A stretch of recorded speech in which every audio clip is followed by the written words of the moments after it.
The more I have failed, actually, the more I've learned to love it and appreciate it, right? Like all my cake recipes, because I've just done it through trial and error, have come from fails.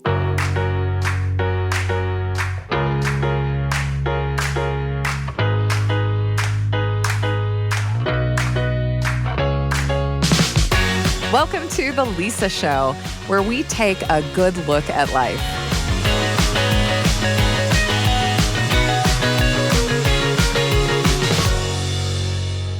Hey, it's Lisa. When my first kid, Miles, turned 1, I had a big birthday party for him. We invited family, friends, and neighbors into our little tiny condo to celebrate this bright-eyed, happy social kid. I was really excited. I wanted to bake like a big cake. I overshot, I think. I was overconfident in my skills. I didn't let the cake cool enough. I know now that I should have done a crumb layer, refrigerated it, then finished the icing, but I didn't know then, and I was in a hurry, so I put a big glob of frosting on the cake. As I spread it, I took a big chunk off the top of a corner. I tried to gently put it back in place, but it made it worse. I actually just spread the chunk into crumbs all over the top of the cake. I looked at it, and I thought, ooh, well, I'm not making a new cake. There's no time. I have to make do. I stared at the corner and thought, there is no way to fix this. And for sure, it's noticeable. It looks like somebody took a big bite out of the corner. Well, there's more to that story, and I'll come back to it later, but I share this story because I know all too well that not every baking adventure is going to turn out well. We are going to fail at baking at one time or another, and in life, it's a metaphor.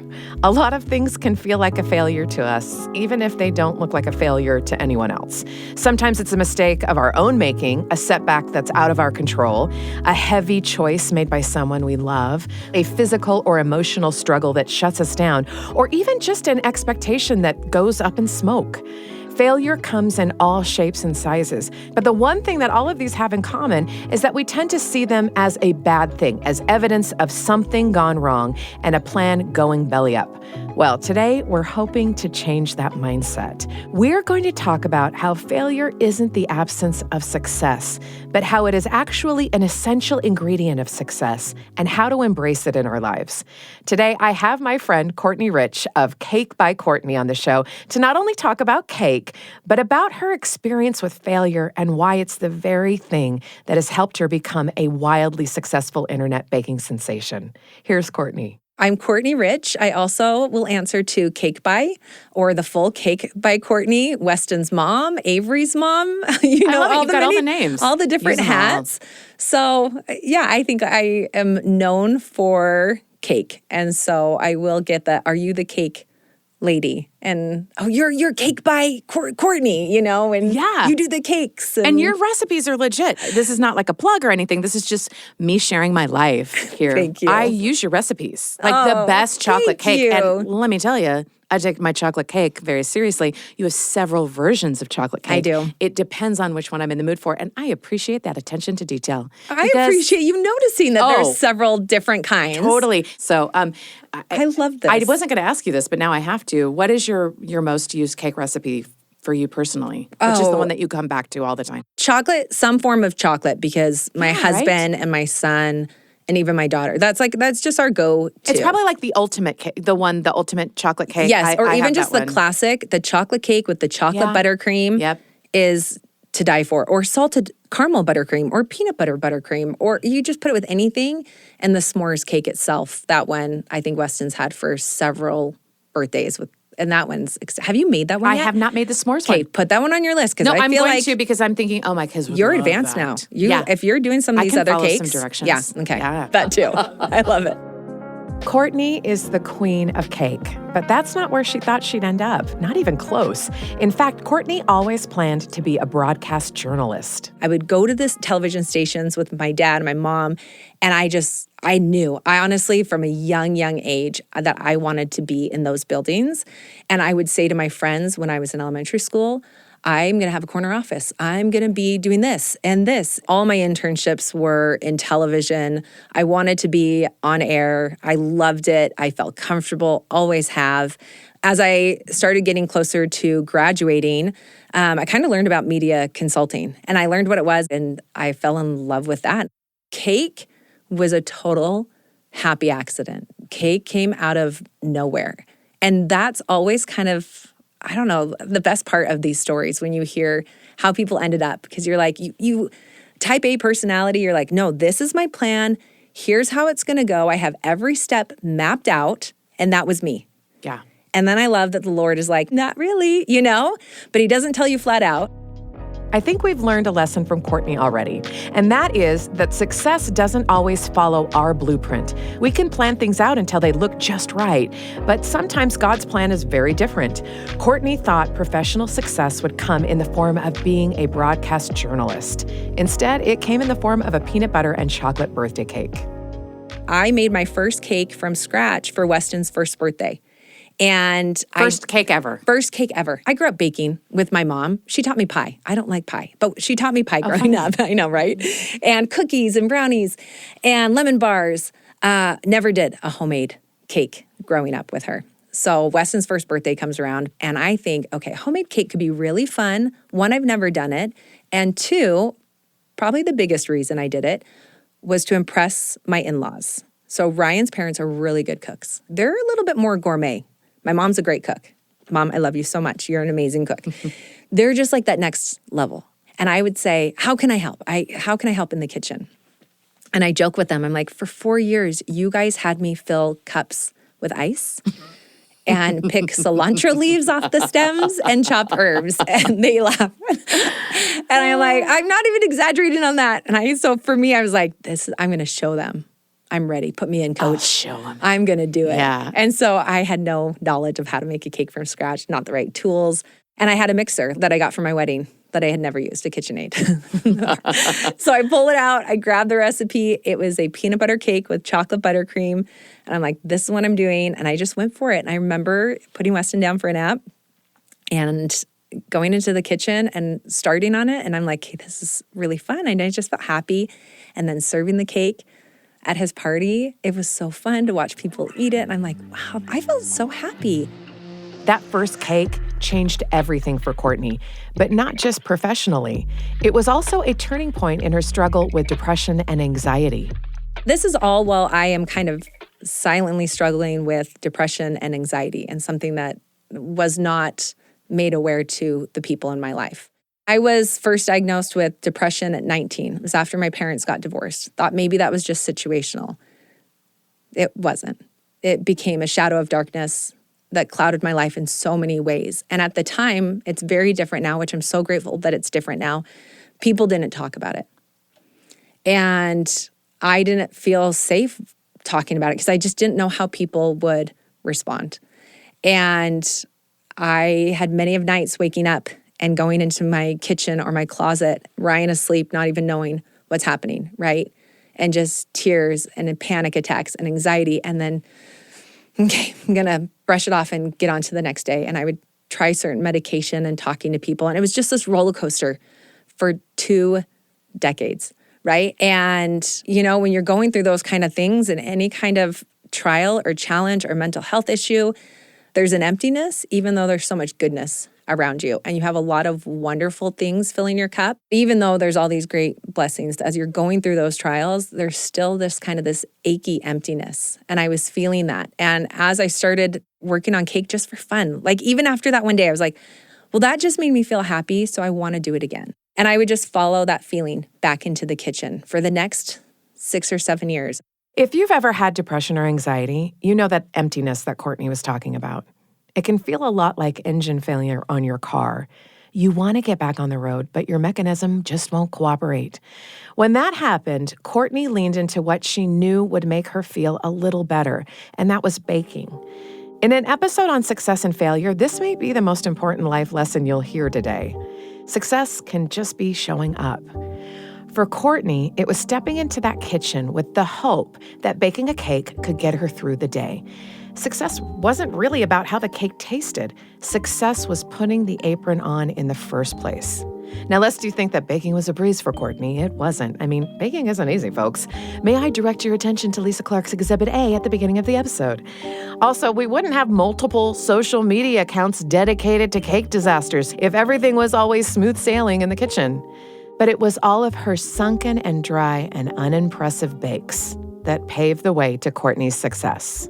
I just was doing it as a total hobby because it made me happy, and I was learning along the way and teaching myself, had a lot of fails along the way. And the more I have failed, actually, the more I've learned to love it and appreciate it, right? Like all my cake recipes, because I've just done it through trial and error, have come from fails, right? Learning those lessons, right? Learning and teaching myself about, well, gosh, I used more baking powder in that one, but if I tried it with baking soda, oh, that's going to change because of the acidity of the buttermilk, right? And I'm researching and learning. I go back and I redo the recipe and I'm like, oh, well, now it worked.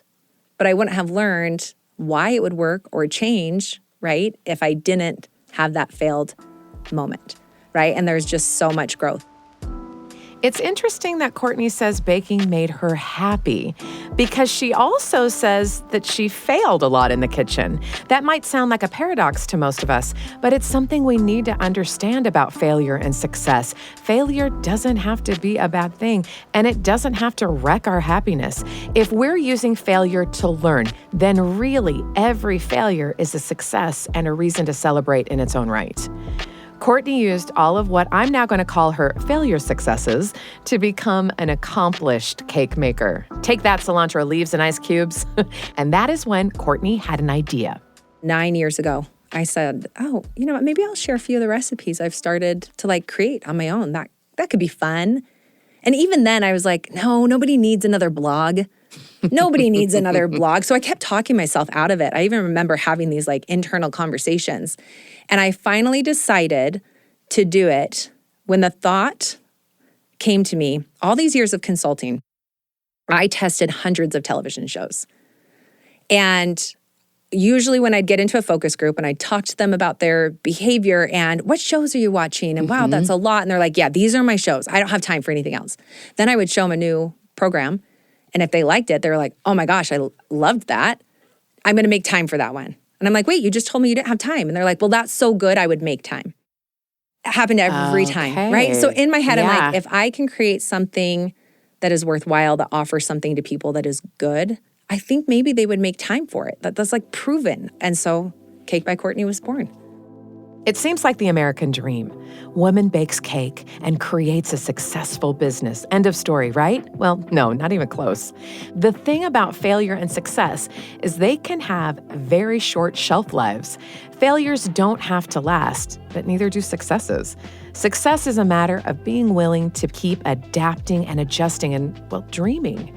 And one of Courtney's dreams was to have her own TV show.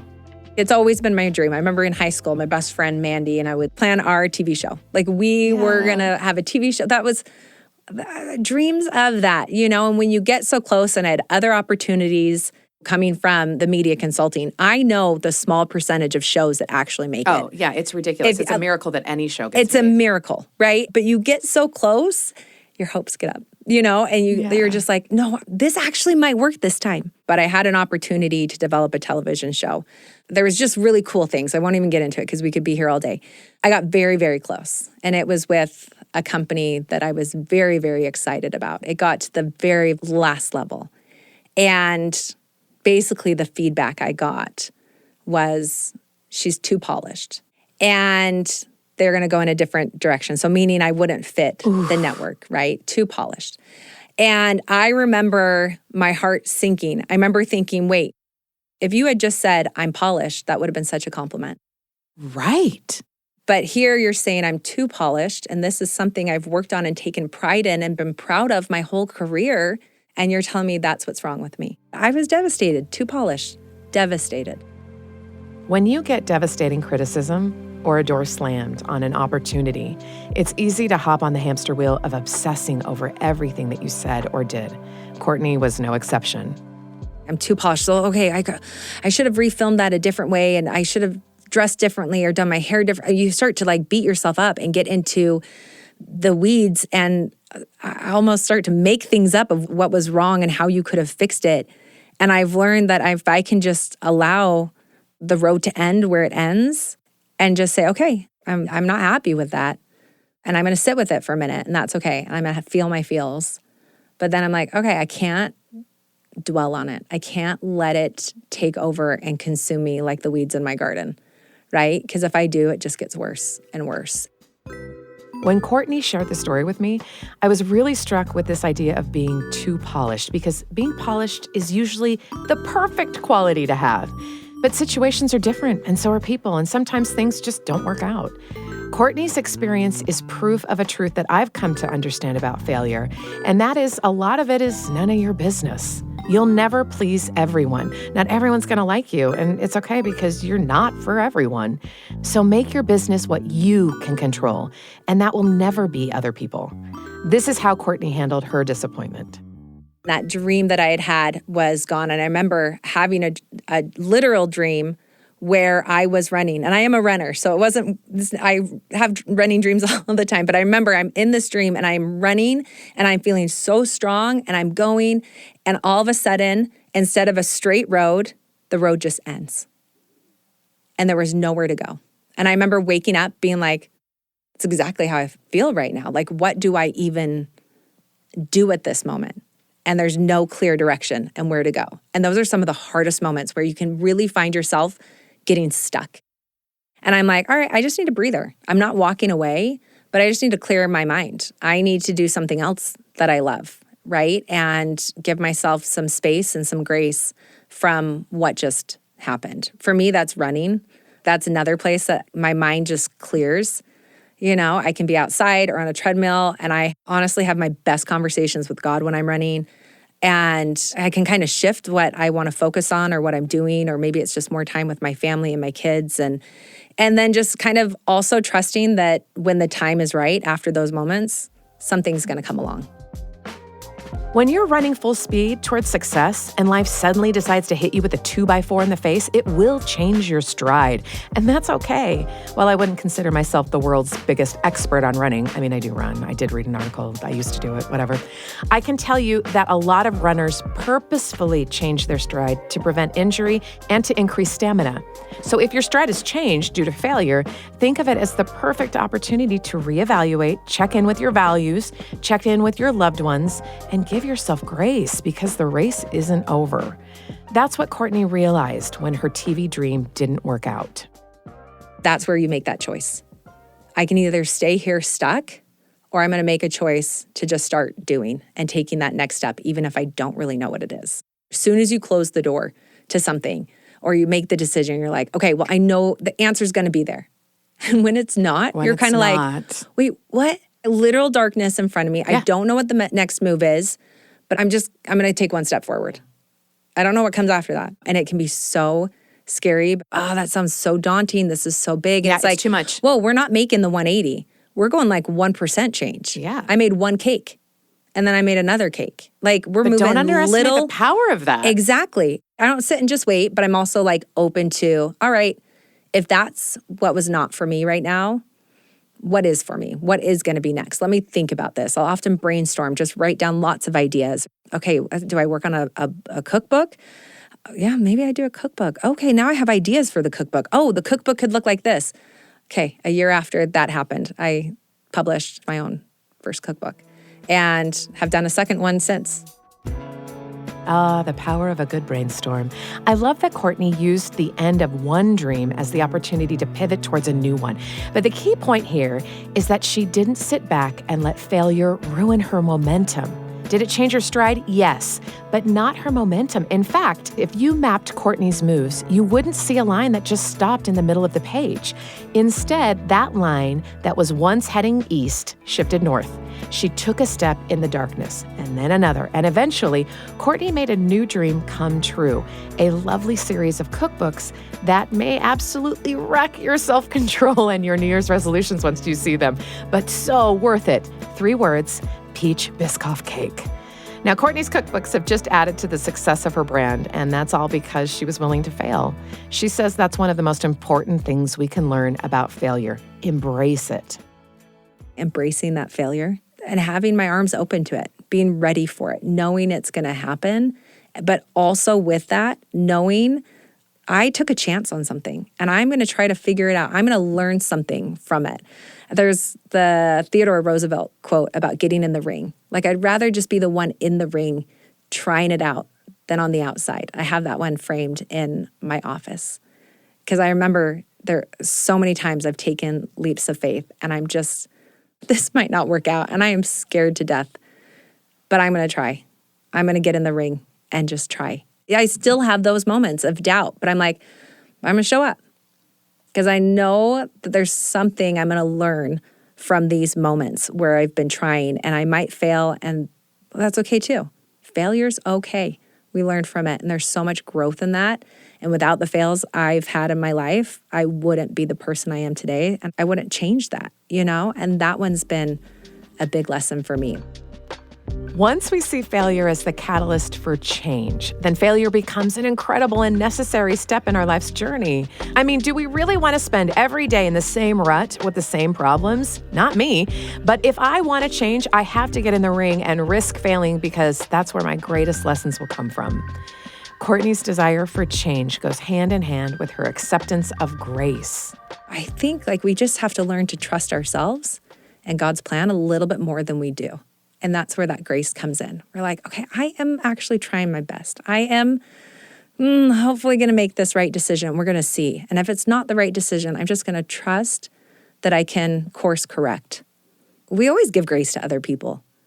And we don't do it enough for ourselves. And we're so hard on ourselves. But getting to a point where we can just be kind to ourselves like we would our girlfriends, our kids, our family, our husbands. And I know social media can be a reason for that. But I love social media for so many other reasons. There's so much good. But being aware of where Satan tries to get us, right? He's so cunning in the way he's going to try to get into our head and make us feel like we're not good enough. Give yourself grace. It's okay today. You did not make every meal homemade. It is okay. There are chips and a Cliff Bar and a juice box and the kids' lunch. Great. They got food today. Awesome. You're killing it. Embrace the failure and give yourself grace. Probably themes of my life that I've been trying to figure out. Embrace the failure and give yourself grace. I can't think of a better mantra that will help us succeed in life. It's also important to extend that grace to others when they are struggling and feeling like they're failing. And newsflash, everyone is struggling. It's okay to be scared. It's okay to feel like this is hard. There's no way around that. There's no way around it. The hard. We're all There's no hack. Gonna have it. Right? I was just having that conversation with my Avery, who's 11, who is experiencing some hard stuff with her mental health at this young age. Oh, I'm sorry. And she's says to me, of course I'll cry. I'm sorry. Mom, this is a crying show. Why? Oh, good that I'm in the right place. Why is this happening to me at such a young age? Oh, she's so self-aware. She's so self-aware. It's been so hard. And I'm like, oh, baby girl, I wish it wasn't happening to you at this age either, but you're not alone. Everyone around you is going through something hard or a change or a challenge or making decisions, and we're not aware of it. And doesn't it give you kind of the lens now to look at the people around you, even your friends that you think are living life the best at 11 years old, to just think, wow, they might have something hard right now. Because I have something hard and I didn't expect it. I didn't have this hard 6 months ago, but I have this hard right now. And I said, Avery, no one is exempt from it. We all have hard, and we all feel like failures from time to time. So it's a great reminder to extend our arms to each other instead of extending judgment. And a little encouragement might just be the thing someone needs to take the next step on their journey. There's one more idea regarding success that Courtney shared that I think is really important, and it has nothing to do with moving forward. In fact, it has everything to do with looking backward. If I had not done the cake journey, I wouldn't have had that so opportunity true. Yeah, you're right. to develop. It's easy to connect the dots behind you. You can't connect the dots ahead of you, but you can behind you. And so I think that's one of the coolest things about getting older, right? We kind of fight it for so long, but I'm like, man, I am learning so much about my story the older I get and understanding it so much better. And it's so beautiful and it's so cool how God works, how he has this masterpiece ready for us if we're just willing to try, willing to listen, willing to work, willing to change. Connect the dots behind you. While taking steps towards our goal and dreams is important, it's just as important to take a moment to reflect on where we've come from. There are blessings and miracles that have dotted our paths that we can only see in our rearview mirrors. And not only that, but what may have seemed like a failure in the moment may just look a lot like a win in retrospect. Speaking of looking into the past, do you remember the birthday cake disaster I told you about at the beginning of the episode? Well, let me tell you how it turned out. As I looked at my cake with a corner chunk missing, as if someone had taken a bite out of it, I had an idea. I gathered some of Miles' toy animals and grouped them together on the cake around the gaping bite, as if the mini lion, hippo, alligator, zebra, and antelope had been or were in the process of grazing on the cake. It became an accidental zoo animal-themed cake. Was it what I intended it to look like? No. Was I disappointed? Yeah. Did it feel like a fail in the moment? Oh yeah, it did. But here's the thing. When the guests arrived and saw the cake, they didn't judge me or raise their eyebrows at my lack of skill. In fact, my unique cake was a big hit. And most importantly, Miles thought it was hilarious. And as I look back on the moment where I thought things didn't line up, I realized those dots connected into exactly what I wanted. A joyful day for my little one. And I wouldn't change it for the world. Sometimes a little pivoting, a little grace, and a little reflection can make any failure look like a reason to celebrate. I want to thank Courtney Rich for coming on our show to help us celebrate our successes and our failures. I appreciate her sharing her story with us and reminding us failure is an opportunity to succeed, so we need to embrace it.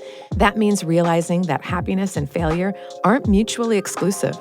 It means remembering that both success and failure can have short shelf lives. It's realizing that a lot of failure is none of your business, so don't worry about what's out of your control. It's taking a breather when things don't work out and then having the courage to take the next step in life, even if that's just sitting down and brainstorming. It's being willing to get in the ring and try while giving yourself the grace you need when you lose the round. It's knowing that life is hard for everyone right now. But when we look backwards, we may just be able to connect the dots that have been leading us to an incredible destiny all along. And if that isn't a recipe for success, then I don't know what is. The Lisa Show is a production of BYU Radio. This episode was produced by Erica Price with help from Becca Hurley, Blake Morse, and Kenny Mears with post-production by Kip Merrill. A special thanks to our guest, Courtney Rich. You can find Courtney on Instagram at Cake by Courtney or on her website, cakebycourtney.com. Please like and subscribe right here so you can catch new episodes of The Lisa Show and to look for information on how to subscribe to our newsletter on social media.